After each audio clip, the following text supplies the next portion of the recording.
Welcome, dear listeners, to another peaceful journey through the corridors of time. I'm your host, and tonight we embark on a most unusual exploration, one that bridges the ancient world with our modern sensibilities. Close your eyes, if you will, and let your mind drift back nearly 2,000 years to a time when the Mediterranean world was dominated by the greatest empire in human history, Rome. Tonight, we ask a whimsical question that might seem impossible at first glance, yet opens doorways to understanding both our past and present. What if a figure like MrBeast, that generous, spectacle-loving philanthropist of our digital age, had lived in ancient Rome? What would such a person have looked like in toga and sandals? How would his boundless generosity have navigated the complex social hierarchies of Roman society? Let us imagine, then, a young Roman named Marcus Bestius Maximus, though history might remember him simply as Beastus Maximus. Picture him not as an alien transplant from our modern world, but as a genuine son of Rome, born into its customs and traditions, yet possessing that same inexplicable drive to give away vast fortunes that characterizes our contemporary philanthropist. In the gentle amber light of oil lamps, as the Mediterranean breeze carries the scent of olive groves and the distant sound of fountains, we'll follow Beastus through the marble corridors of Roman society. We'll witness how his peculiar obsession with generosity might have clashed with, or perhaps transformed, the rigid expectations of Roman citizenship, patron-client relationships, and political ambition. Rome was a civilization built on hierarchy, honor, and calculated exchange. Every gift came with obligations, every favor created bonds of loyalty, and every public act was measured against the ancient concept of dignitas, one's standing and reputation in society. Into this world of careful social mathematics, imagine the arrival of someone whose joy came not from accumulating power or wealth, but from giving it all away. As we settle into our tale tonight, let the rhythmic sounds of ancient Rome wash over you, the clip-clop of horses on stone streets, the gentle splash of aqueduct water, the murmur of conversations in Latin drifting from villa courtyards. Feel the Mediterranean sun on your face and the cool marble beneath your feet as we step into a world where our Beastus Maximus is about to challenge everything the Romans thought they knew about wealth, generosity, and what it truly means to leave a lasting legacy. Tonight's journey will be gentle and reflective, like a slow walk through the ruins of Pompeii at dusk, where every stone tells a story and every shadow holds the whisper of ancient voices. So settle in, dear listeners, and let us discover together how the spirit of boundless giving might have flourished or foundered in the eternal city of Rome. In the year 127 AD, during the golden age of Emperor Hadrian's reign, when Roman engineering had perfected the art of bringing mountain water to city fountains and Roman roads connected Britain to the Sahara, there lived in the Subura district of Rome a most peculiar young man. Marcus Bestius Maximus was the son of Gaius Bestius, a moderately successful merchant who dealt in fine pottery, olive oil, and wine imported from the fertile hills of Campania. The family lived in a modest domus, a traditional Roman house built around a central courtyard called an atrium, where rainwater collected in a shallow pool called the impluvium. The sound of water trickling and the gentle echo of footsteps on marble floors would have been the soundtrack of young Beastus's childhood. Picture, if you will, the 16-year-old Beastus awakening each morning to the soft light filtering through the compluvium, the opening in the roof above the atrium. The household slaves would already be about their duties, tending the small garden where herbs and vegetables grew, preparing the morning meal of bread, olives, and watered wine, and organizing the day's business affairs. The gentle clinking of ceramic bowls and the quiet murmur of domestic life would fill the air with a peaceful rhythm that had remained unchanged for generations. But Beastus was different from other merchant sons. While his father hoped he would learn the intricacies of trade, how to calculate the weight of amphora, how to negotiate with ship captains at Ostia's port, how to read the quality of olive oil by its color and scent. Young Beastus seemed more interested in observing the struggles of ordinary Romans. Each morning, he would walk with his father through the crowded streets of the Subura, Rome's most densely populated neighborhood. Here, in narrow alleys between tall insulae, the apartment buildings that housed Rome's working poor, Beastus would see families sharing single rooms, children playing with toys made from scraps of pottery, and elderly citizens counting their few bronze sestertii to buy their daily bread. The contrast struck him profoundly. In the morning, he would breakfast on fresh bread, honey, and imported dates in his family's comfortable home. By afternoon, he would witness families in the insulae making their one meal of the day stretch, perhaps a simple porridge made from barley, seasoned with whatever vegetables they could afford from the market stalls. Rome's economy operated on a complex system of coinage that would have been as familiar to Beastus as our dollars and cents are to us. A golden aureus was worth 25 silver denarii. Each denarius was worth 4 brass sestertii, and each sestertius was worth 4 copper asses. A skilled craftsman might earn 3 to 6 sestertii per day, while a simple laborer might earn only 2, a modest meal from a thermopolium, one of Rome's fast food establishments, would cost about 1 sestertius. Let us pause here for a moment and imagine ourselves walking beside young Beastus through the Forum Romanum at midday. The sun beats down on white marble temples and red tile roofs. Senators in purple-striped togas discuss matters of state in the shade of columned porticos. Merchants hawk their wares from temporary stalls, their voices creating a melodious blend of Latin, Greek, and dozens of other languages from across the empire. The smell of baked bread, roasted meat, and exotic spices fills the air, while the sound of flowing water from public fountains provides a constant, soothing background music. It was during one such walk that Beastus first demonstrated the peculiar generosity that would define his life. He had convinced his father to let him carry a small leather pouch containing 20 sestertii, enough to buy supplies for their household. But as they passed a fountain where several families had gathered to collect their daily water ration, Beastus noticed an elderly woman struggling to lift her heavy ceramic amphora. The woman, whose name was Claudia, was a widow who lived in a third-floor room of a nearby insula. Her husband had been a baker's assistant who died the previous winter from a fever. She survived by doing small sewing jobs for wealthier neighbors, earning perhaps 8 or 10 sestertii per month, barely enough for rent and food. Without consulting his father, Beastus approached Claudia and quietly pressed his entire pouch of coins into her weathered hands. "For bread," he said simply in Latin, "and perhaps some wool for winter cloaks." His father, Gaius, was simultaneously proud and exasperated. This was not how Roman generosity was supposed to work. In Roman society, every gift created a relationship of obligation. A patron provided benefits to his clients, who in return offered political support, morning visits, and public demonstrations of respect. Wealthy Romans funded public games, built temples, or sponsored festivals not purely from kindness, but to enhance their reputation, gain political favor, and create networks of loyalty. But Beastus seemed to give without expecting anything in return. He gave anonymously when possible, and he gave to people who could never repay him, qualities that both confused and worried his practical father. That evening, as oil lamps flickered in their family's tablinum, a small study where Gaius kept his business records written on wax tablets, father and son had their first serious conversation about the nature of generosity.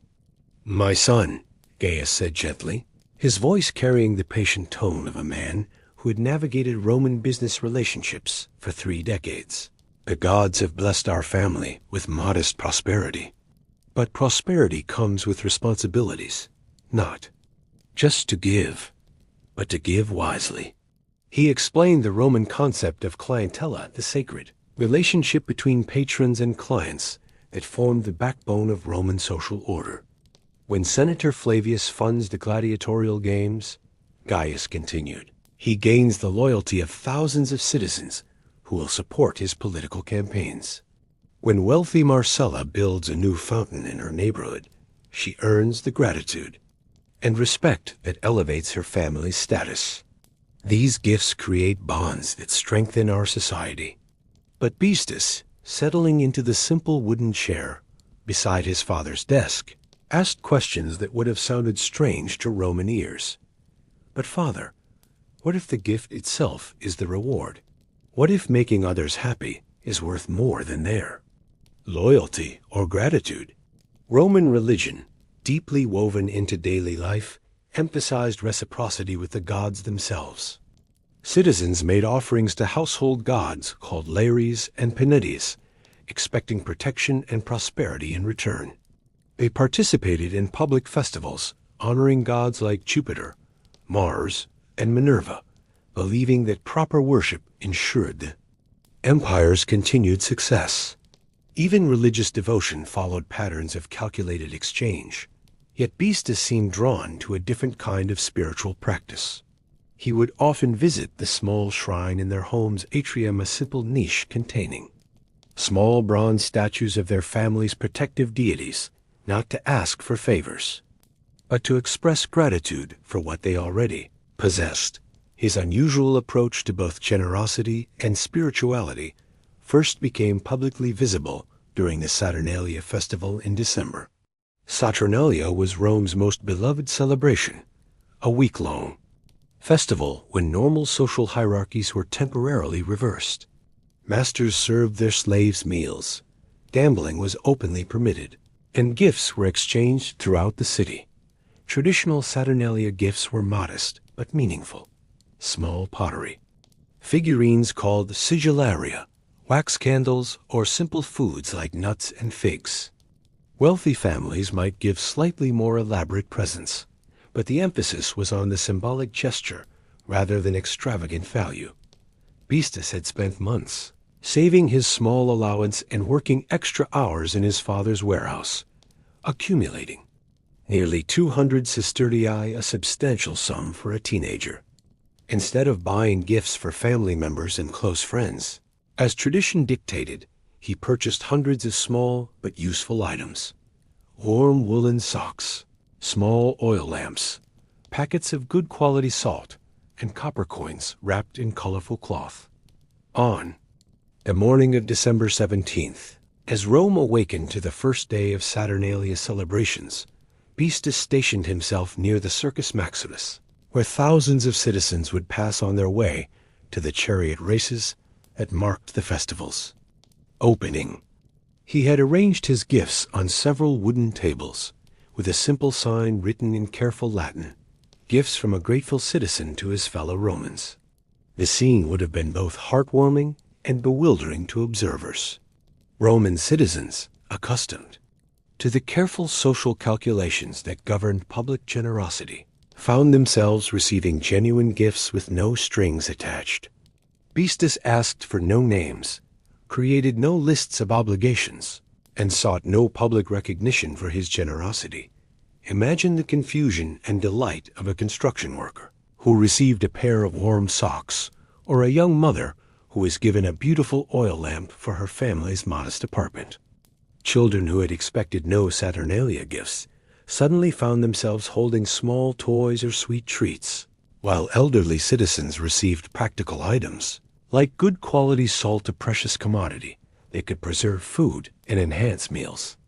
Throughout the winter got word of the generous young man spread quickly through the crowds gathering for the chariot races. By midday, a steady stream of curious Romans had come to see the merchant's son who gives without asking. Some were suspicious, wondering what political advantage he sought. Others were simply grateful, blessing him in the names of various gods and goddesses. But perhaps the most significant moment came when a group of street children, orphans who survived by begging, stealing, and doing odd jobs around the city, approached In the year 127 AD, during the golden age of Emperor Hadrian's reign, when Roman engineering had perfected the art of bringing mountain water to city fountains and Roman roads connected Britain to the Sahara, there lived in the Subura district of Rome a most peculiar young man. Marcus Bestius Maximus was the son of Gaius Bestius, a moderately successful merchant who dealt in fine pottery, olive oil, and wine imported from the fertile hills of Campania. The family lived in a modest domus, a traditional Roman house built around a central courtyard called an atrium, where rainwater collected in a shallow pool called the impluvium. The sound of water trickling and the gentle echo of footsteps on marble floors would have been the soundtrack of young Beastus's childhood. Picture, if you will, the 16-year-old Beastus awakening each morning to the soft light filtering through the compluvium, the opening in the roof above the atrium. The household slaves would already be about their duties, tending the small garden where herbs and vegetables grew, preparing the morning meal of bread, olives, and watered wine, and organizing the day's business affairs. The gentle clinking of ceramic bowls and the quiet murmur of domestic life would fill the air with a peaceful rhythm that had remained unchanged for generations. But Beastus was different from other merchant sons. While his father hoped he would learn the intricacies of trade, how to calculate the weight of amphora, how to negotiate with ship captains at Ostia's port, how to read the quality of olive oil by its color and scent, young Beastus seemed more interested in observing the struggles of ordinary Romans. Each morning, he would walk with his father through the crowded streets of the Subura, Rome's most densely populated neighborhood. Here, in narrow alleys between tall insulae, the apartment buildings that housed Rome's working poor, Beastus would see families sharing single rooms, children playing with toys made from scraps of pottery, and elderly citizens counting their few bronze sestertii to buy their daily bread. The contrast struck him profoundly. In the morning, he would breakfast on fresh bread, honey, and imported dates in his family's comfortable home. By afternoon, he would witness families in the insulae making their one meal of the day's stretch, perhaps a simple porridge made from barley, seasoned with whatever vegetables they could afford from the market stalls. Rome's economy operated on a complex system of coinage that would have been as familiar to Beastus as our dollars and cents are to us. The golden aureus was worth 25 silver denarii. Each denarius was worth 4 brass sestertii, and each sestertius was worth 4 copper asses. A skilled craftsman might earn 3 to 6 sestertii per day, while a simple laborer might earn only 2. A modest meal from a thermopolium, one of Rome's fast food establishments, would cost about 1 sestertius. Let us pause here for a moment and imagine ourselves walking beside young Beastus through the Forum Romanum at midday. The sun beats down on white marble temples and red tile roofs. Senators in purple-striped togas discuss matters of state in the shade of columned porticos. Merchants hawk their wares from temporary stalls, their voices creating a melodious blend of Latin, Greek, and dozens of other languages from across the empire. The smell of baked bread, roasted meat, and exotic spices fills the air, while the sound of flowing water from public fountains provides a constant, soothing background music. It was during one such walk that Beastus first demonstrated the peculiar generosity that would define his life. He had convinced his father to let him carry a small leather pouch containing 20 sestertii, enough to buy supplies for their household. But as they passed a fountain where several families had gathered to collect their daily water ration, Beastus noticed an elderly woman struggling to lift her heavy ceramic amphora. The woman, whose name was Clodia, was a widow who lived in a third-floor room of a nearby insula. Her husband had been a baker's assistant who died the previous winter from a fever. She survived by doing small sewing jobs for wealthier neighbors, earning perhaps 8 or 10 sestertii per month, barely enough for rent and food. Without consulting his father, Beastus approached Claudia and quietly pressed his entire pouch of coins into her weathered hands. "For bread," he said simply in Latin, "and perhaps some wool for winter cloaks." His father, Gaius, was simultaneously proud and exasperated. This was not how Roman generosity was supposed to work. In Roman society, every gift created a relationship of obligation. A patron provided benefits to his clients, who in return offered political support, morning visits, and public demonstrations of respect. Wealthy Romans funded public games, built temples, or sponsored festivals not purely from kindness, but to enhance their reputation, gain political favor, and create networks of loyalty. But Beastus seemed to give without expecting anything in return. He gave anonymously when possible, and he gave to people who could never repay him, qualities that both confused and worried his practical father. That evening, as oil lamps flickered in their family's tablinum, the small study where Gaius kept his business records written on wax tablets, father and son had their first serious conversation about the nature of generosity. "My son," Gaius said gently, his voice carrying the patient tone of a man who had navigated Roman business relationships for 3 decades. "The gods have blessed our family with modest prosperity. But prosperity comes with responsibilities, not just to give, but to give wisely." He explained the Roman concept of clientela, the sacred relationship between patrons and clients that formed the backbone of Roman social order. "When Senator Flavius funds the gladiatorial games," Gaius continued, "he gains the loyalty of thousands of citizens who will support his political campaigns. When wealthy Marcella builds a new fountain in her neighborhood, she earns the gratitude and respect that elevates her family's status. These gifts create bonds that strengthen our society." But Beastus, settling into the simple wooden chair beside his father's desk, asked questions that would have sounded strange to Roman ears. "But father, what if the gift itself is the reward? What if making others happy is worth more than their loyalty or gratitude?" Roman religion, deeply woven into daily life, emphasized reciprocity with the gods themselves. Citizens made offerings to household gods called lares and penates, expecting protection and prosperity in return. They participated in public festivals honoring gods like Jupiter, Mars, and Minerva, believing that proper worship ensured the empire's continued success. Even religious devotion followed patterns of calculated exchange, yet Beastus seemed drawn to a different kind of spiritual practice.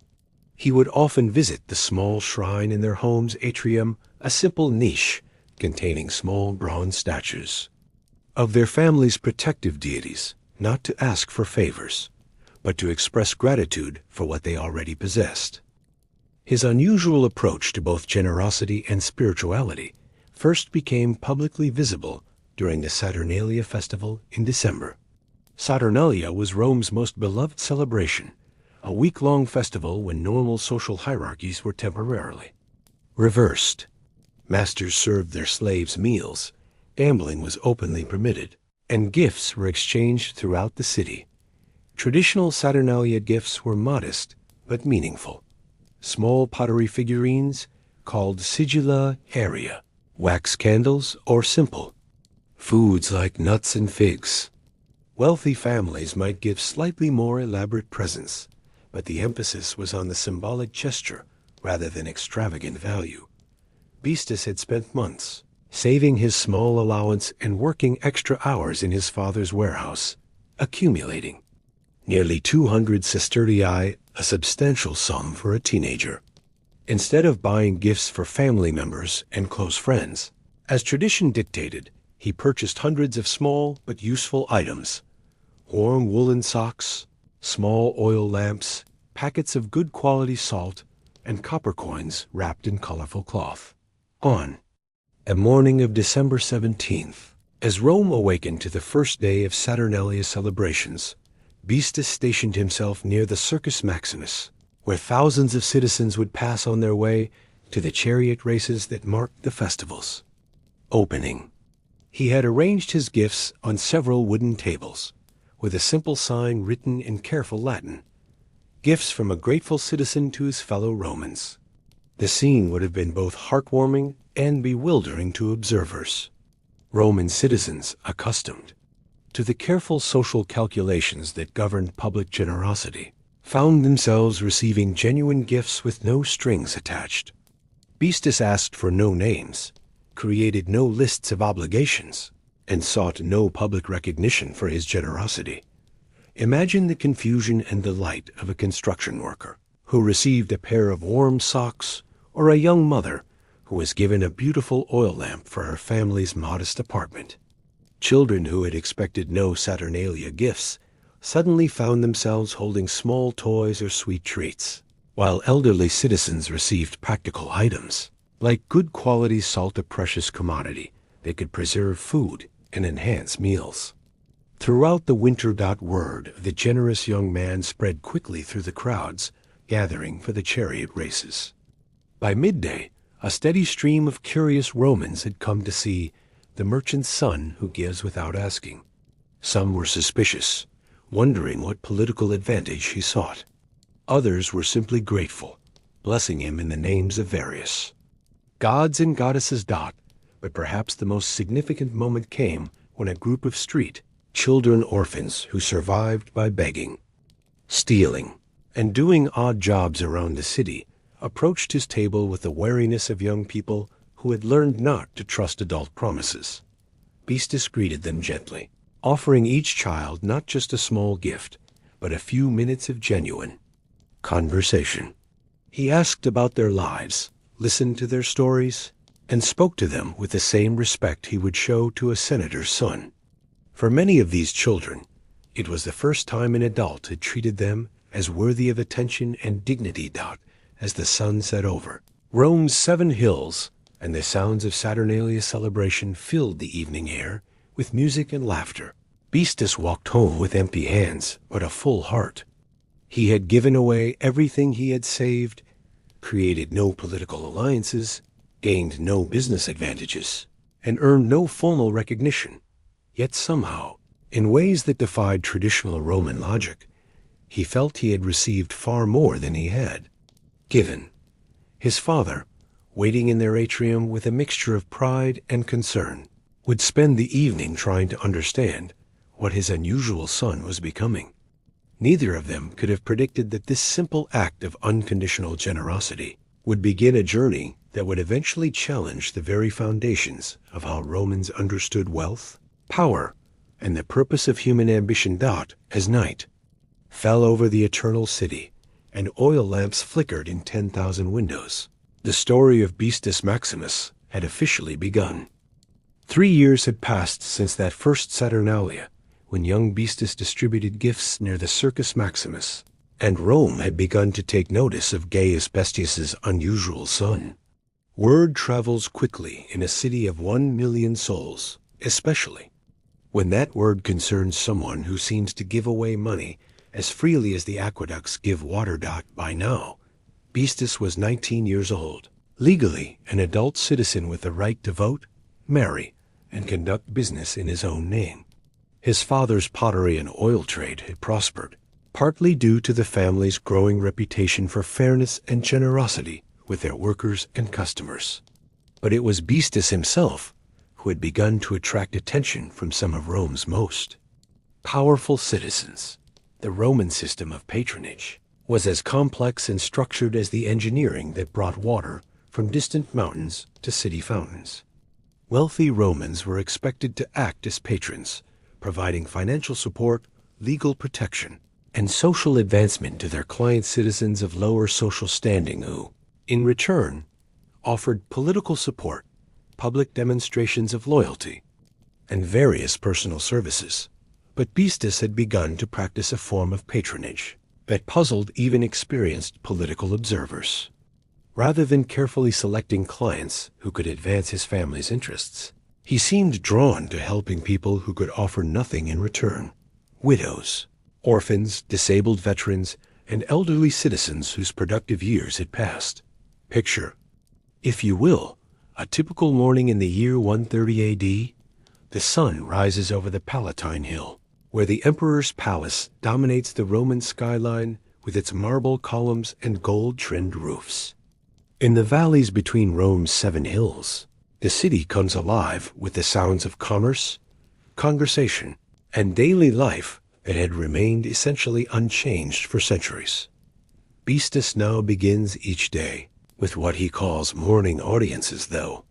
They bear little resemblance to the formal morning receptions that wealthy Romans traditionally hold for their clients. Instead of meeting in the grand atrium of a luxurious villa, Beastus receives visitors in a modest rented space near the Campus Martis, a large open area used for military training and public assemblies. The room is simple but comfortable, with wooden benches arranged in a circle around a central brazier that provides warmth during Rome's mild but damp winters. The walls are decorated not with expensive frescoes or imported marble, but with simple mosaics created by local artisans whom Beastus had commissioned, not because he needed the decoration, but because he wanted to provide work for skilled craftsmen struggling to find employment. Each morning, a dozen or more Romans arrive seeking help with problems that the traditional patron-client system cannot address. There is Marcus the scribe, a freedman whose eyes have grown too weak for detailed writing work, threatening his ability to support his family. There is Livia the weaver, whose arthritic hands can no longer operate her loom with the speed and precision her customers demand. There is old Quintus, a veteran of the Dacian Wars whose wounds prevent him from working, but who earns too much from his small military pension to qualify for the free grain distributions that feed Rome's poorest citizens. Let us pause here and imagine ourselves sitting quietly in the corner of this modest room, observing how Beastus conducts these morning meetings. His approach would seem revolutionary to traditional Roman sensibilities, yet somehow perfectly natural to anyone who has witnessed genuine compassion in action. Unlike the formal, hierarchical interactions typical of patron-client relationships, Beastus treats each visitor as an equal. He listens carefully to their concerns, asks thoughtful questions about their lives and families, and offers practical solutions that address not just immediate financial needs, but long-term stability and dignity. For Marcus the scribe, Beastus doesn't simply offer money to replace lost income. Instead, he arranges for Marcus to teach reading and writing to the children of freedmen families, work that utilizes his skills while accommodating his visual limitations. He also funds the purchase of a magnifying glass made from polished crystal, imported at considerable expense from Alexandria, which allows Marcus to continue some detailed writing work for clients who specifically value his beautiful penmanship. For Livia the weaver, Beastus commissions a series of simple tapestries depicting scenes from Roman mythology, work that allows her to weave at her own pace while creating items of genuine artistic value. He then arranges for these tapestries to be displayed in the public spaces he has begun to fund around the city, ensuring that Livia's work is seen and appreciated by thousands of citizens. For old Quintus, Beastus provides not just financial supplement, but social purpose. He arranges for the veteran to share his military stories with young men preparing for their own service, paying Quintus a small but respectable fee while preserving valuable historical knowledge and providing meaningful work that honors the old soldier's experience and sacrifice. Word of these morning audiences spreads throughout Rome's vast network of social connections. Slaves mention them to their masters during evening conversations. Freedmen discuss them at public baths where citizens of all classes gather to bathe, exercise, and socialize. Merchants share stories while conducting business in the Forum Romanum, where the combination of politics, commerce, and social interaction creates a constant flow of information throughout the city. But it is Beastus's first major public work that truly establishes his reputation as a patron unlike any Rome has seen before. The Campus Martis, where Beastus holds his morning audiences, lacks adequate water fountains for the thousands of citizens who gather there daily for military exercises, public assemblies, and various festivals. The nearest reliable water source requires a walk of several hundred yards, not an enormous distance, but enough to create genuine inconvenience for elderly citizens, mothers with small children, and anyone carrying heavy loads. Romang engineering had perfected the art of bringing fresh water to urban centers. The city's 9 major aqueducts carried water from springs and rivers as far as 57 miles away, using a combination of underground channels, above-ground channels, and magnificent arched bridges that carried water across valleys and rivers. This water flowed into settling tanks where sediment was removed, then through a network of lead and ceramic pipes to public fountains, private homes, public baths, and industrial facilities throughout the city. Building a new fountain, however, required not just engineering expertise, but significant financial investment and complex political negotiations. The water rights, construction permits, and ongoing maintenance responsibilities all had to be carefully arranged with various city officials, engineering guilds, and neighborhood associations. Most wealthy Romans who sponsored public fountains did so as part of calculated political strategies. They would hold elaborate dedication ceremonies, ensure their names were prominently inscribed on the structures, and use the occasions to host public banquets or entertainment that would maximize their political benefit from the investment. Beastus approached the project differently, working with a master engineer named Gaius Plotius, a freedman, whose expertise with hydraulic systems had made him wealthy despite his non-aristocratic origins. Beastus designed a fountain that prioritized functionality and beauty over political statement. The fountain they created was not the largest or most ornate in Rome, but it was perhaps the most thoughtfully designed for actual daily use. Instead of a single large basin surrounded by decorative statuary, they built a series of smaller fountains at different heights, allowing citizens to fill containers of various sizes without waiting in long lines.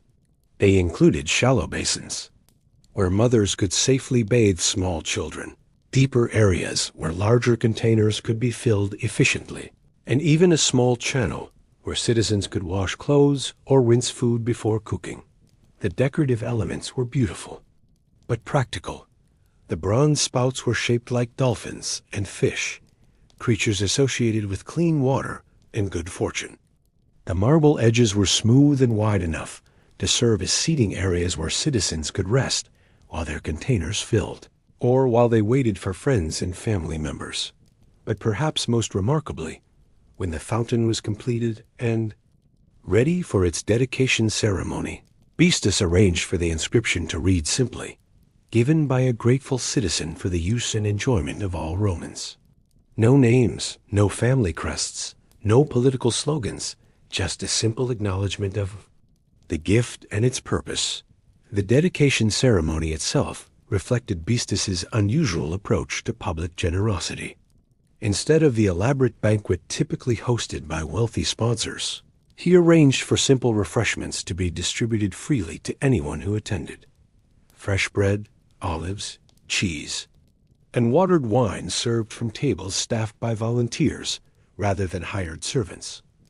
The entertainment consisted not of expensive gladiatorial exhibitions or imported exotic dancers, but of local musicians, storytellers, and poets who were paid modest fees to share their talents with the gathered crowd.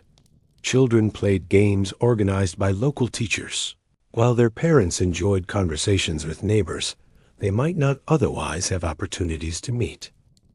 The most significant moment of the ceremony came when Beastus was invited to speak to the assembled crowd. Roman public speaking was a highly developed art form, with elaborate rhetorical techniques designed to demonstrate the speaker's education, political sophistication, and social status. Citizens expected carefully constructed arguments, classical references, and eloquent phrases that would be remembered and repeated throughout the city. Instead, Beastus spoke simply and briefly. "Fellow citizens, this fountain exists because Rome has given my family prosperity, safety, and purpose.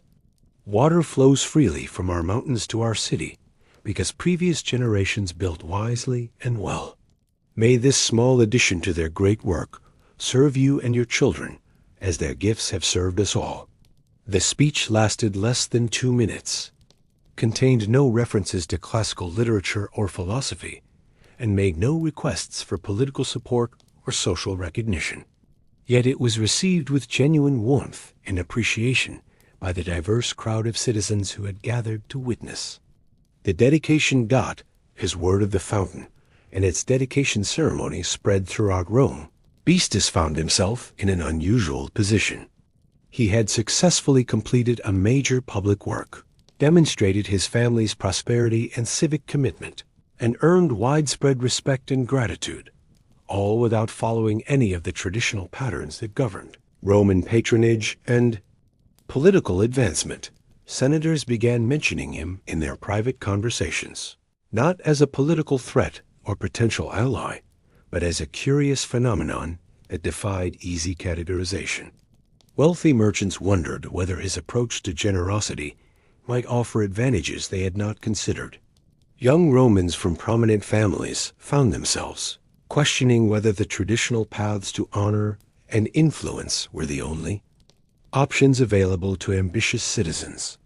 But perhaps most significantly, ordinary Romans, the vast majority of the city's population, who possessed little political power or social influence, began to see in Beastus a different model of how prosperity might be used and shared.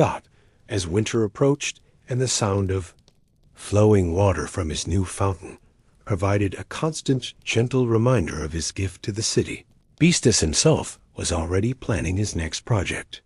He had begun to envision possibilities that would make his fountain seem like a modest beginning rather than a crowning achievement. The merchant's son, who had once surprised his neighbors by giving away small gifts during Saturnalia, was gradually becoming something Rome had never seen before, a wealthy citizen whose greatest pleasure came not from accumulating power, but from discovering new ways to share prosperity with anyone who might benefit from his unusual generosity. The stage was being set for achievements and conflicts that would test whether Rome's ancient systems could accommodate such an unprecedented approach to wealth and civic responsibility. By the winter of 131 AD, Bestus Maximus had become what Romans called a novus homo, a new man whose influence derived not from ancient family lineage or traditional political achievements, but from unprecedented public generosity. His fountain in the Campus Martis had been followed by 3 more public works: a small library where citizens could read scrolls copied by scribes he employed, a covered market building that provided weather protection for small merchants, and a public latrine with running water and marble seats, luxuries usually reserved for wealthy private homes. But success in Rome always came with complications, and Beastus was beginning to discover that his unconventional approach to patronage had attracted attention from quarters where attention could be dangerous. Picture, if you will, the Curia Julia, the Senate house where Rome's most powerful men gathered to debate policy, conduct trials, and shape the destiny of an empire that stretched from Britain to Egypt.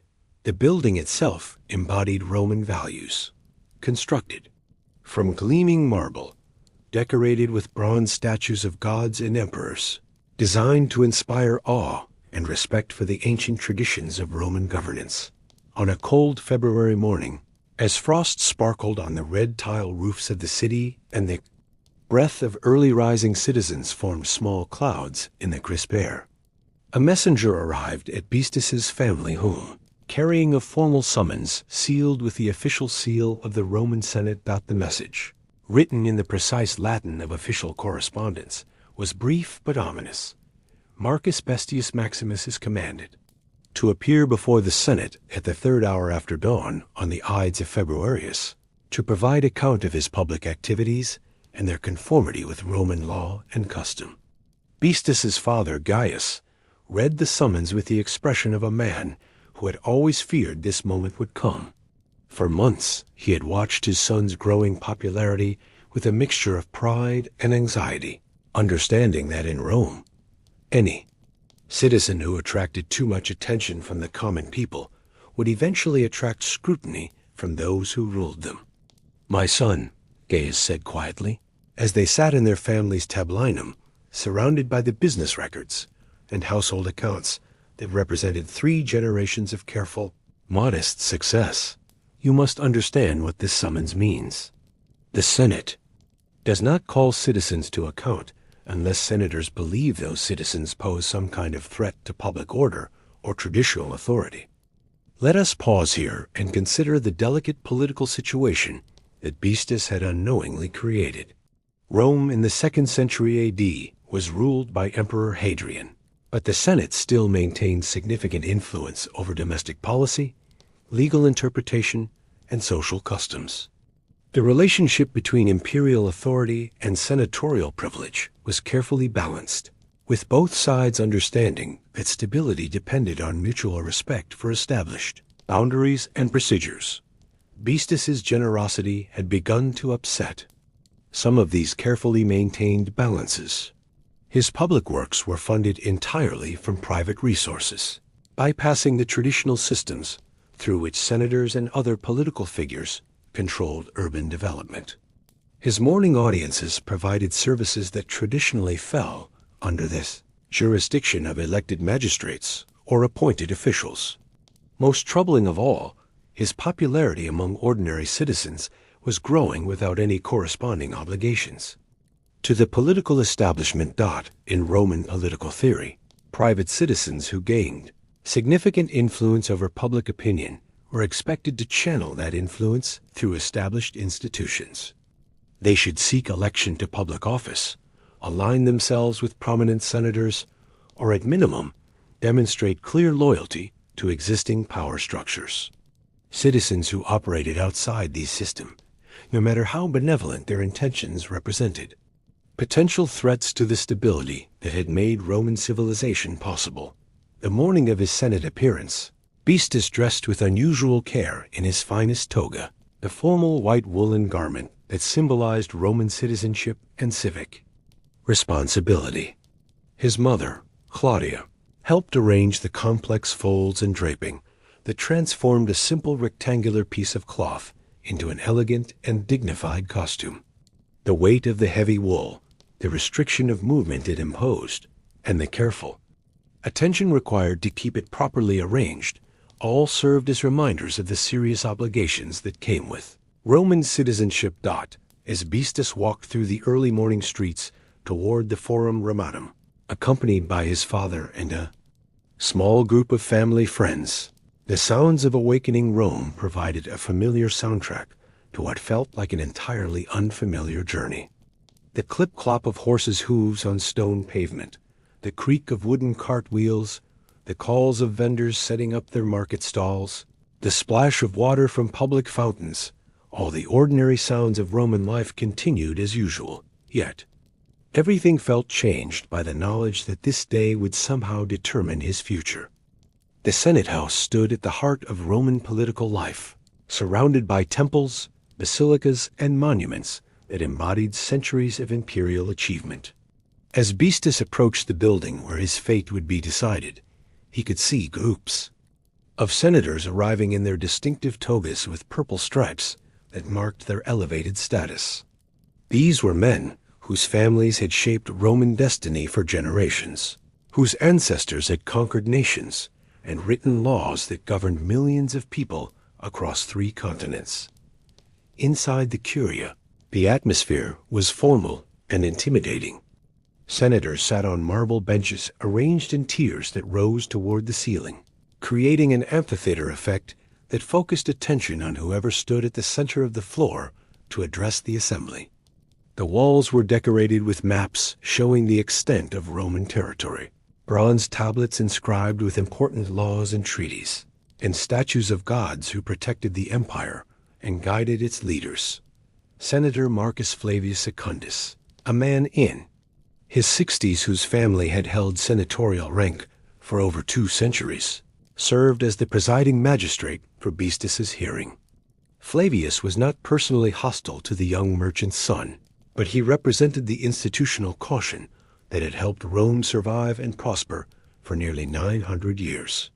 Marcus Bestius Maximus, Flavius began, his voice carrying the measured authority of someone accustomed to being obeyed without question. You have been summoned before this august body to provide account of certain activities that have attracted public attention and raised questions about their conformity with Roman law and custom. The charges, as they were formally presented, seemed almost anticlimactic after months of growing anxiety.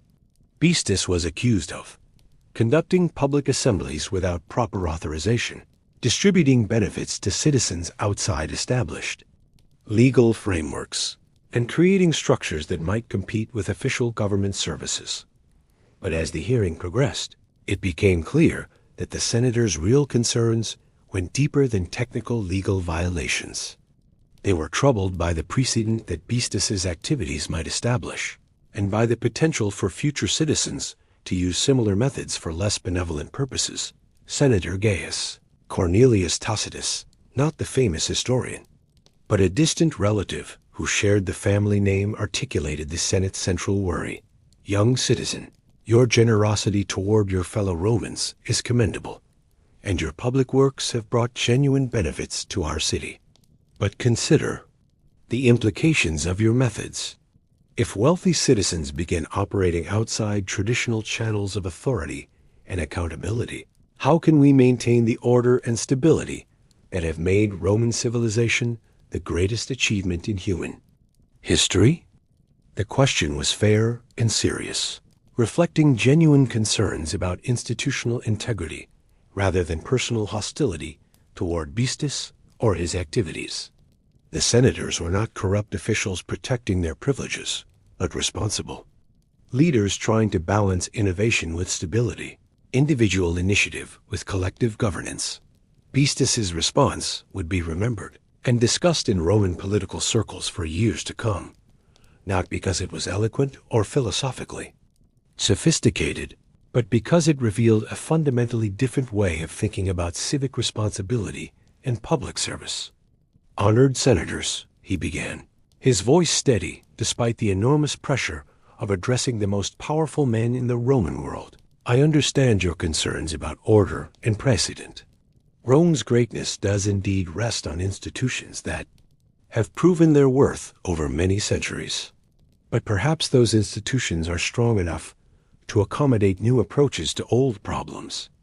He paused, looking around the semicircle of serious faces, watching him with varying degrees of skepticism, curiosity, and concern. I have never sought to replace or compete with official government services. I have simply tried to address needs that existing services do not fully meet. The fountain I built serves citizens who are walking long distances for water, but it does not reduce the use or importance of other public fountains. The library I established provides access to knowledge for citizens who could not otherwise afford it, but it does not compete with the great libraries that serve scholars and officials. Senator Flavius interrupted. But citizen, do you not see how your methods, however well-intentioned, could be used by others with less noble purposes? What prevents a wealthy citizen with political ambitions from using similar techniques to build personal loyalty that might threaten legitimate authority? The question struck to the heart of Roman political anxiety. The Republic's collapse a century and a half earlier had been caused partly by ambitious generals who used unconventional methods to build personal armies and challenge established authority. The senators' concern was not theoretical. They were trying to prevent conditions that might lead to civil war and political chaos. Beastus's answer revealed both his political naivety and his genuine moral clarity. Honored senators, I cannot control what others might do with wealth and influence. I can only be responsible for my own choices. And I choose to believe that when citizens see genuine generosity that seeks no reward beyond the happiness it creates, they will recognize the difference between authentic service and calculated manipulation. The hearing continued for several hours. with various senators asking detailed questions about Beastis's funding sources, his selection criteria for recipients of aid, his long-term plans for public works, and his understanding of Roman legal and constitutional principles. What emerged from these discussions was a portrait of a young man whose generosity was both admirable and potentially problematic. He clearly had no political ambitions in the traditional sense. He sought no offices, formed no factions, and expressed no interest in accumulating power or influence. Yet his activities were creating exactly the kinds of personal loyalty and public recognition that ambitious politicians spent fortunes and lifetimes trying to achieve. The Senate's final decision reflected the complex political calculations that governed Roman institutional life. Beastis would not be prohibited from continuing his charitable activities, but he would be required to coordinate future public works with appropriate city officials, limit the size of his public assemblies, and provide regular reports on his expenditures and activities.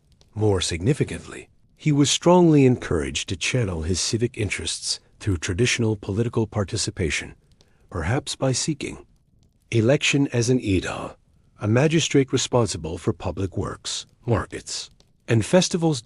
As Beastis left the Senate House that afternoon, accompanied by his father and their small group of supporters, the weight of the Senate's decision settled over him like the heavy wool of his formal toga.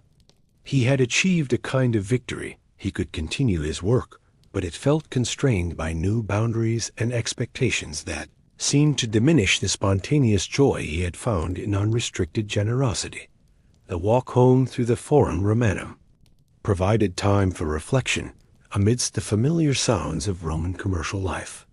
Merchants were closing their stalls as the afternoon sun cast long shadows between the columns of ancient temples. The sound of water flowing from public fountains, including his own contribution in the Campus Martis, created a gentle backdrop to conversations between citizens conducting the day's final business transactions. That evening, as oil lamps flickered in their family's atrium and the household settled into the quiet rhythms of domestic life, Beastis and his father discussed what the Senate hearing meant for the future. Gaius, ever practical, saw the decision as a reasonable compromise that would allow his son to continue his charitable work while avoiding further political complications. But Beastis felt something had changed fundamentally in his relationship with the city he loved. The spontaneous connections he had formed with ordinary Romans, the widow who blessed him at his fountain, the children who played games funded by his generosity, the veterans who found purpose in his employment programs now felt complicated by official oversight and institutional approval. For the first time since he had begun giving away his Saturnalia savings as a teenager, Beastis wondered whether there might be limits to what generosity could accomplish within the structured world of Roman citizenship. The Senate had not rejected his work, but they had transformed it from a personal calling into a regulated civic function. As winter gave way to spring, and the Mediterranean climate brought longer days and warmer breezes to the 7 hills above Rome, Beastis would discover that official approval could be more constraining than official opposition, and that some of life's most important lessons come through apparent failure rather than recognized success. The stage was being set for the greatest test of his unusual approach to wealth and civic responsibility, a test that would challenge not only his resources and reputation, but his fundamental understanding of what it meant to serve others in a world governed by ancient rules and eternal ambitions. In the months following his Senate hearing, Beastis attempted to work within the boundaries that Roman political wisdom had established for his activities. He coordinated his projects with city officials, filed regular reports with appropriate magistrates, and even considered the senator's suggestion that he seek election to public office.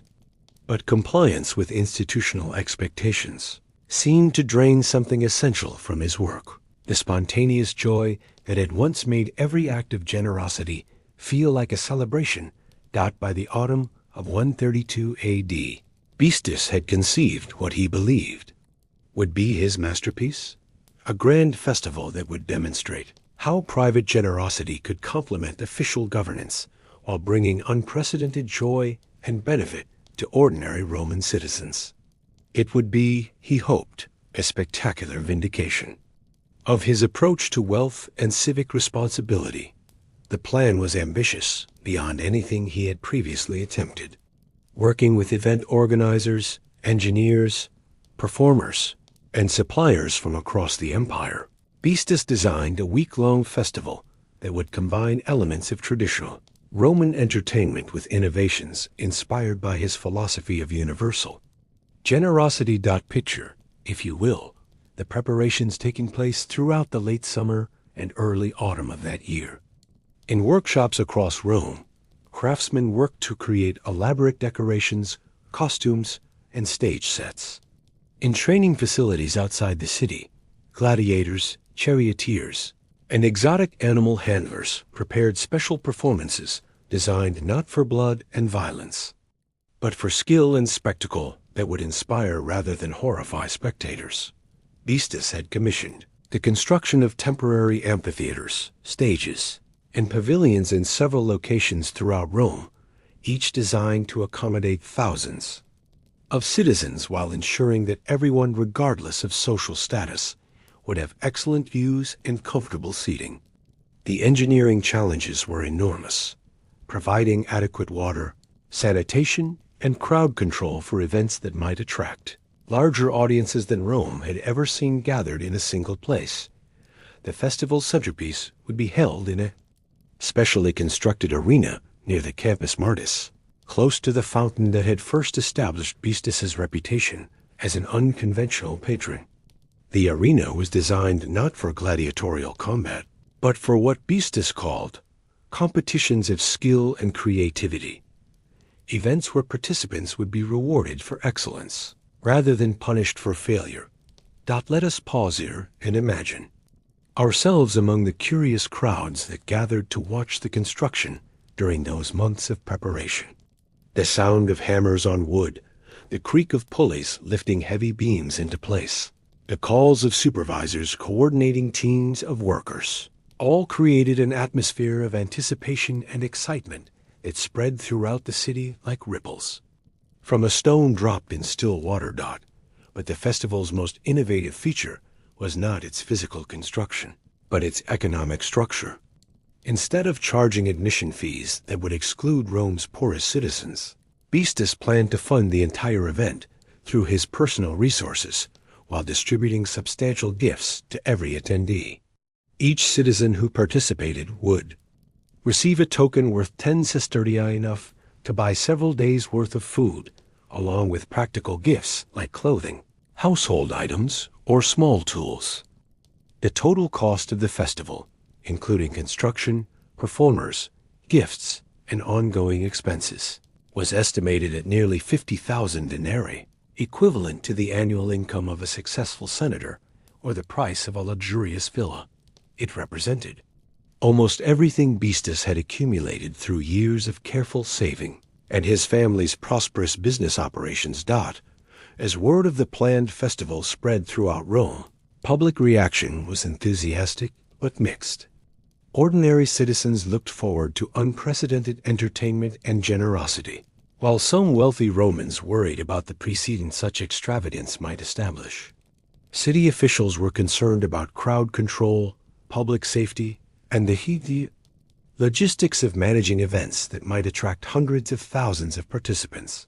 Most troubling of all, rumors began circulating that Beastus's generosity had attracted attention from professional agitators, political opportunists, who might use the festival's crowds and excitement to promote their own causes or challenge government authority.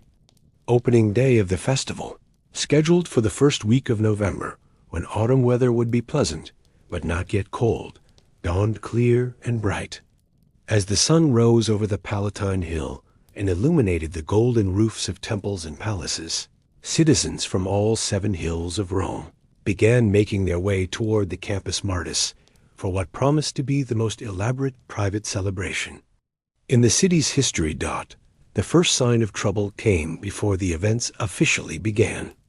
The crowds arriving at the festival grounds were larger than anyone had anticipated, not just tens of thousands of Rome's residents, but visitors from throughout the surrounding countryside who had traveled to the city specifically to witness Beastus's legendary generosity.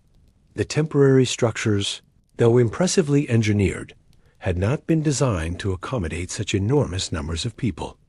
Lines for admission stretched for miles through Roman streets, creating traffic problems that disrupted commerce and transportation throughout the city. Citizens who had been waiting since before dawn grew impatient and frustrated as afternoon approached, with many still unable to enter the festival grounds. More seriously, the crowds included groups of people who had come not to enjoy the entertainment, but to take advantage of the chaos for their own purposes. Pickpockets, con artists, and petty criminals found the massive crowds ideal for their activities. Political agitators began making speeches that had nothing to do with Beastus's intentions, but everything to do with their own grievances against Roman authority. As the day progressed, what had been designed as a celebration of generosity and community gradually transformed into something more like a riot. Citizens who had been promised gifts found themselves in shoving masses of people, all trying to reach distribution points at the same time. Families became separated in the crowds. Elderly citizens were knocked down and trampled, and children became lost in the chaos. The performances that Beastus had so carefully planned became almost irrelevant as basic crowd control became the primary concern. City officials, working with Beastus's event organizers, made the difficult decision to cancel most of the planned activities and focus on safely dispersing the crowds. But the greatest disaster came when rumors spread through the massive gathering that the promised gifts were running out, rumors that were unfortunately true. Despite months of careful planning, the enormous crowds had overwhelmed Beastus's preparations. The tokens and presents that were supposed to ensure every citizen received something were exhausted by early afternoon, leaving thousands of people who had waited all day with nothing to show for their patience and effort. The disappointment and anger were immediate and intense. Citizens who had praised Beastus's generosity now accused him of promising more than he could deliver. Families who had brought their children expecting a day of celebration found themselves pushing through hostile crowds trying to reach safety.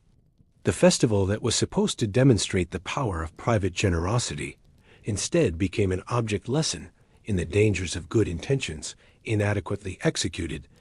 By evening, as city officials and Beastus's volunteers worked to clear the festival grounds and account for injuries and damages, the full scope of the disaster had become apparent. Several citizens had been seriously injured in crowd-related accidents. Property damage throughout the city from traffic disruptions and overcrowding was substantial. Most devastating of all, Beastus's reputation as a reliable and thoughtful patron had been severely damaged among the very people he most wanted to serve. The aftermath was swift and unforgiving. Roman newspapers' daily notices posted in public. Places carried detailed accounts of the festival's failures. Citizens who had once blessed Beastus's name now complained about his poor planning and questioned his motives. Even some of his longtime supporters wondered whether his ambitions had grown beyond his capabilities. More formally, city officials informed Beastus that future events of any significant size would require much more extensive coordination with government authorities, insurance against potential damages, and demonstration of adequate crowd control capabilities. The informal freedoms he had enjoyed to operate charitable programs, largely outside official oversight, were effectively ended. Financially, the festival had consumed nearly all of Beastus's accumulated wealth while producing few of the benefits he had intended. The tokens and gifts that had been distributed reached perhaps a quarter of the intended recipients, while the cost overruns from crowd control, property damage, and canceled performances made the entire enterprise a catastrophic loss. But perhaps, most painfully, Beastus realized that his good intentions had created genuine harm for people he had wanted to help. Families had been frightened and separated, elderly citizens had been injured, and thousands of Romans had experienced disappointment and frustration instead of joy and celebration. In the weeks following the festival, as autumn gave way to winter, and Rome settled back into its normal rhythms, Beastus entered a period of reflection and withdrawal that would fundamentally change his understanding of generosity, service, and the relationship between individual action and collective welfare. He began spending long hours walking alone through Rome's quieter neighborhoods, observing the daily life of ordinary citizens without the framework of planned interventions or charitable programs. He visited libraries where he read works of philosophy and history that he had previously ignored in his eagerness to take action. Most significantly, he began conversations with teachers and thinkers who could help him understand what had gone wrong and what lessons might be learned from apparent failure. It was during this period of retreat and reflection that Beastus encountered the philosophical schools that would reshape his approach to wealth, service, and the purpose of human life itself.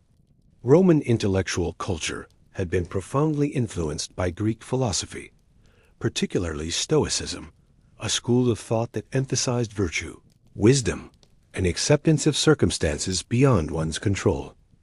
The Stoic teachers whom Beastus began visiting in their modest schools throughout Rome offered a different perspective on the relationship between intention and outcome, individual action and social responsibility.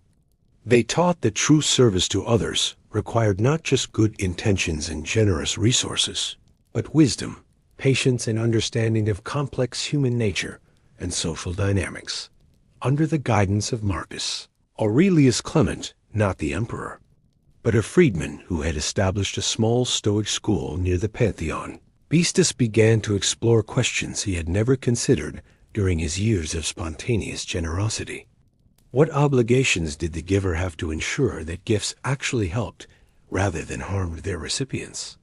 How could individual virtue be expressed through social action without creating unintended consequences? What was the relationship between private charity and public justice? These philosophical explorations took place in simple surroundings that reflected Stoic values: plain rooms with wooden furniture, walls decorated only with quotations from ancient teachers, and an atmosphere of quiet contemplation that contrasted sharply with the elaborate public works that had previously defined Beastus's approach to service. As winter deepened and the sound of cold rain on Roman rooftops provided a backdrop to long hours of reading and discussion, Beastus gradually developed a new understanding of what his previous work had achieved and what his future contributions might become. The retreat from public activity was not permanent withdrawal from civic engagement, but preparation for a more thoughtful and sustainable approach to the challenges he had always wanted to address. The spectacular failure of his grand festival had taught him lessons about humility, planning, and the complexity of human social systems that no amount of theoretical instruction could have provided. By the spring of 133 AD, as Rome awakened from winter dormancy and citizens began planning for the year's agricultural and commercial activities, Beastus was ready to emerge from his period of philosophical reflection with a fundamentally transformed approach to generosity, service, and the pursuit of lasting positive change in the world around him. The merchant's son, who had once believed that good intentions and generous resources were sufficient to create beneficial change, had become a student of wisdom, patience, and the art of helping others without creating unintended harm. His greatest contributions to Roman society still lay ahead, but they would be guided by hard-won understanding rather than naive enthusiasm. The spring of 133 AD found Beastus in circumstances that would have seemed impossible during his years of spectacular public generosity. His wealth was largely exhausted. His reputation among common citizens was complicated by memories of the failed festival and his freedom to operate charitable programs was constrained by official oversight. Yet paradoxically, this period of limitation and reflection would produce his most enduring contributions to Roman society and culture, working within the modest means that remained to him, and guided by the philosophical principles he had learned. During his winter of study, Beastus began developing what he called sustainable service approaches to helping others that could continue indefinitely without depending on spectacular resources or creating unintended problems. His first initiative was so simple that many observers initially dismissed it as insignificant. In a rented building near the Campus Martis, not far from the fountain that had first established his reputation, Beastus established what he called a school of practical wisdom. The curriculum was unlike anything available in Rome's existing educational institutions. Traditional Roman education focused on rhetoric, literature, law, and the skills needed for political or military careers. Wealthy families hired private tutors for their children, while poorer citizens often relied on basic literacy training provided by freedmen teachers, who charged modest fees for lessons in reading, writing, and arithmetic. Beastus's school offered something different: practical instruction in the arts of living well with limited resources. Students, primarily young adults from working families, learned skills like household management, basic accounting, conflict resolution, and what might be called neighborhood leadership. But the school's most innovative feature was its emphasis on understanding how individual actions affected community welfare. Picture, if you will, a typical morning at the School of Practical Wisdom. The building itself was modest but comfortable, with several rooms arranged around a small courtyard where a fountain provided the gentle sound of flowing water. The classrooms contained simple wooden benches and tables, walls decorated with maps of the Roman world and quotations from various philosophical schools, and large windows that filled the spaces with natural light. Classes were small, rarely more than 12 students, and the teaching methods emphasized discussion, practical exercises, and real-world problem-solving rather than memorization or rhetorical display. Students might spend a morning learning basic principles of economics by managing hypothetical household budgets, then spend the afternoon visiting actual Roman families to observe how those principles worked in practice. Let us pause here and imagine ourselves sitting quietly in one of these classroom discussions, observing how Beastus had transformed his approach to helping others. Instead of providing direct financial assistance or organizing elaborate public events, he was teaching people to help themselves and their communities more effectively. One of the school's most popular courses was called The Mathematics of Generosity, Practical instruction in how charitable resources could be used most effectively. Students learned to calculate the long-term impact of different kinds of assistance, to identify the root causes of various social problems, and to design interventions that addressed underlying issues rather than just immediate symptoms. 4. Example: rather than simply giving money to unemployed citizens, students learned to analyze why unemployment occurred and what kinds of training or support might help people find sustainable work. Instead of providing free food during emergencies, they explored how communities could develop systems for sharing resources that would prevent emergencies from occurring. The school's second major innovation was its emphasis on what Beastus called collaborative generosity. Rather than depending on single wealthy patrons to fund charitable activities, students learned to organize cooperative efforts where many people contributed small amounts to achieve significant collective impact. This approach proved particularly effective for addressing problems that required ongoing attention rather than one-time solutions. Students organized neighborhood cooperatives that provided low-cost loans to small merchants, created shared workshops where craftsmen could access expensive tools, and established rotating assistance programs where families took turns helping each other with childcare, elderly care, and household emergencies. The results were modest but sustainable. Instead of spectacular public works that required enormous resources, the school's graduates created networks of mutual support that continued operating year after year with minimal external funding. Instead of creating dependency on wealthy patrons, they fostered community self-reliance and cooperative problem-solving. But perhaps the school's most significant impact came through its influence on Roman attitudes toward wealth, service, and social responsibility. Students who completed the program often became informal teachers in their own neighborhoods, sharing the principles they had learned and adapting them to local circumstances. Word of the school's effectiveness spread gradually through Rome's complex social networks.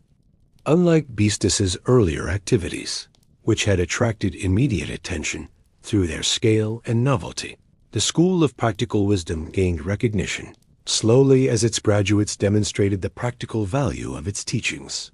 Roman parents began seeking admission for their children, not because the school offered prestige or political connections, but because its graduates seemed better equipped to manage life's challenges and contribute positively to their communities. Young merchants learned to run their businesses more ethically and effectively. Craftsmen developed cooperative relationships that benefited entire industries. Even some wealthy citizens began adopting the school's principles in their own charitable activities. As the school's reputation grew, Beastus found himself in the unusual position of being respected for his wisdom rather than his wealth. Roman intellectual culture had always honored teachers and philosophers, but usually those who worked with abstract principles rather than practical applications. The combination of philosophical insight with everyday usefulness created a new category of educational service that attracted students from across the social spectrum. By 135 AD, the original school had expanded to include 3 additional locations in different neighborhoods of Rome, each adapted to the specific needs and characteristics of its local community. The school in the Subura, where many of Rome's working poor lived, focused on household economics and small business development. The campus near the port of Ostia emphasized trade relationships and maritime commerce. The facility in the Campus Martis served students preparing for military service or government careers. Beastus's most ambitious educational project was designed to ensure that the school's principles would survive his own lifetime and continue, benefiting future generations of Romans. Working with legal scholars and institutional organizers, he established what would later be recognized as one of Rome's first educational endowments, a financial structure that would support the school's operations indefinitely. The endowment was funded not by Beastus's personal wealth, which had been largely exhausted by his earlier projects, but by contributions from the school's graduates, supporters, and beneficiaries. Citizens who had been helped by the school's programs were invited to contribute whatever they could afford, sometimes money, but often services, materials, or expertise that reduced the school's operating costs. This collaborative funding model reflected the school's fundamental philosophy. Sustainable generosity required the participation of everyone it intended to help, not just the resources of wealthy patrons.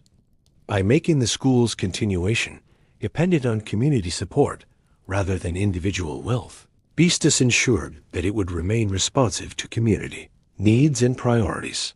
The legal structure of the endowment was innovative and complex, requiring coordination with Roman property law, tax regulations, and institutional governance principles. But the result was remarkably durable, an institution that could continue operating regardless of political changes, economic disruptions, or the death of its founder. As Beastus entered his 30s, his hair beginning to show the first traces of gray, and his face marked by the lines that come from years of intense engagement with difficult problems. He had achieved something that his earlier spectacular generosity had never approached: a sustainable system for helping others that would continue long after his own death. The school's graduates were establishing similar institutions in other Roman cities, adapting the principles they had learned to different local circumstances and cultural traditions. The collaborative funding model was being adopted by other charitable organizations throughout the empire. Most significantly, the idea that generosity was most effective when it taught people to help themselves and each other was beginning to influence Roman social policy and legal frameworks. But perhaps Beastus's greatest satisfaction came from observing the daily life of ordinary citizens whose lives had been touched by the school's influence. Former students who had learned to manage their household finances were now teaching their neighbors. Cooperative workshops established by graduates were providing employment and training for new generations of craftsmen. Community assistance programs were preventing families from falling into poverty while maintaining their dignity and self-reliance. The transformation was gradual and often invisible to casual observers, but its cumulative impact was enormous. Neighborhoods that had once depended on external charity were developing internal systems of mutual support. Young Romans who might have spent their lives struggling with economic insecurity were finding opportunities for education, training, and community leadership. As autumn approached in the year 136 A.D., Beastus began planning what he knew would be his final major contribution to Roman society. Working with the school's faculty and graduates, he began documenting the principles and practices they had developed, creating a written record that could guide future generations of students and teachers. The resulting work, titled Principles of Sustainable Service, would become one of the most influential texts in Roman educational literature. Unlike the philosophical treatises produced by professional scholars, it was written in plain Latin that could be understood by anyone with basic literacy. Its focus on practical applications rather than abstract theory made it useful for readers. Across the social spectrum, the book's 12 chapters covered topics ranging from household economics to community organization, from conflict resolution to cooperative enterprise development.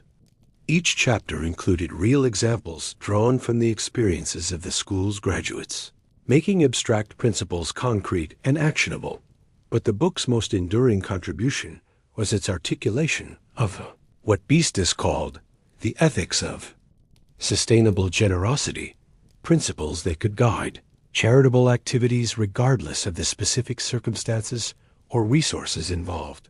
True generosity, the book argued, must consider long-term consequences as well as immediate benefits.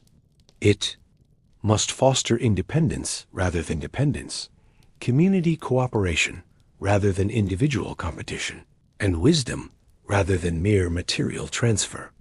Most importantly, sustainable generosity must be accessible to everyone, not just wealthy patrons, but ordinary citizens who could contribute time, skills, or modest resources to collective welfare.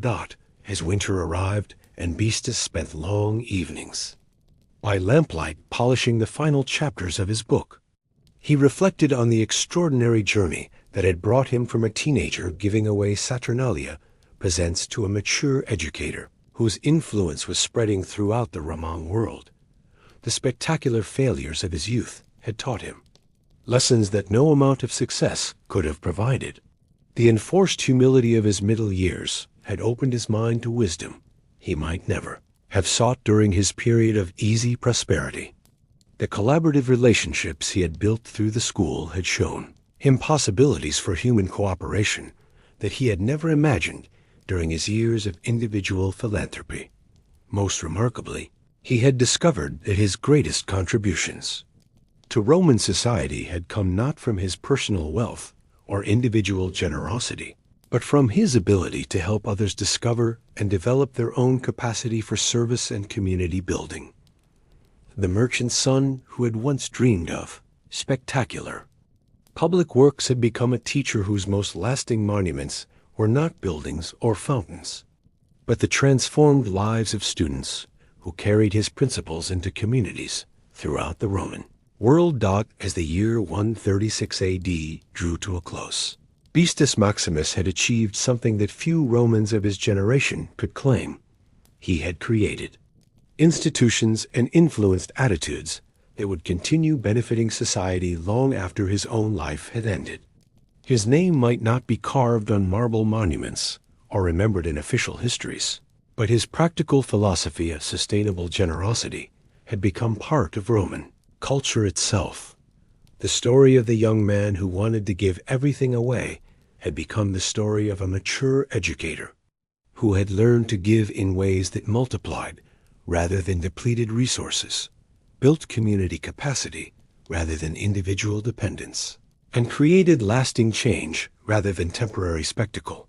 His greatest gift to Rome was not any single act of generosity, but a new understanding of what generosity could become when guided by wisdom, sustained by community cooperation, and designed to continue long after its originator had been forgotten.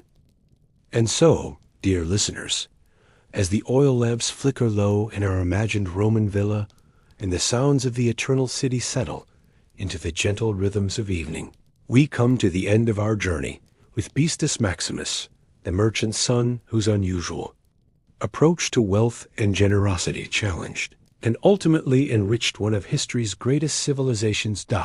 As you rest tonight, perhaps drifting toward sleep with the echo of ancient Roman fountains in your mind, consider the remarkable transformation we have witnessed. We began with a young man whose impulsive desire to give away everything he owned seemed destined to clash with the structured world of Roman society.